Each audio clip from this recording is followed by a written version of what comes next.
Recording by SR Studio, Ludhiana. कोहना गाँव से आइलो तोरा बरतिया गे छौरी। कोहना गाँव से आइलो तोरा बरतिया गे छौरी। कहवन छोरा बनलौ तोर सैया गे छौरी। कहने गाँव से आइलो तोरा बरतिया गे छौरी। अरे सोना किसे आइलो मोर बरतिया रे छौरा। गोरे रंग के छौरा बनला हमर सैया। दरभंगा से आइलो मोर बरतिया रे छौरा। गोरे रंग के छौरा बनला हमर सैया।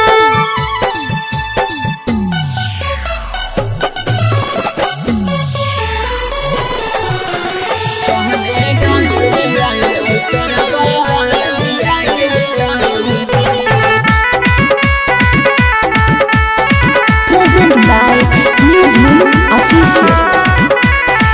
कहबन करना भइली हमारा से दूर गे। के ना हम तैयार जानो छियो मजबूर रे। छियो मजबूर रे।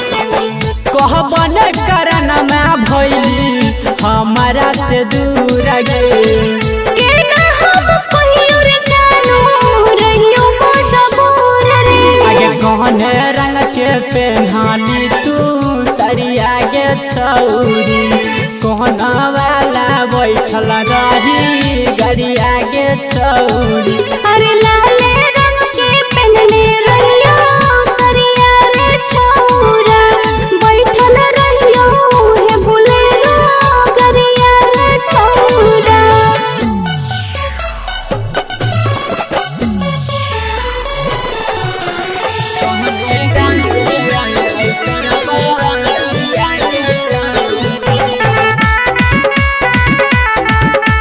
Present by New Moon Official.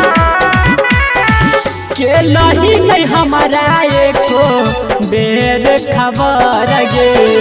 देखली से कोई होई नहीं बहुते गौरवर रे। बहुते गौरवर रे। के लही नहीं हमारा एको बेर खबर रे। देखली से कोई होई नहीं बहुते गौरवर रे। आगे रमन जी यादव के बुलज बही गे छौरी। मनोज सिकरिया के भुलभी गे छौरी। समस्तीपुर से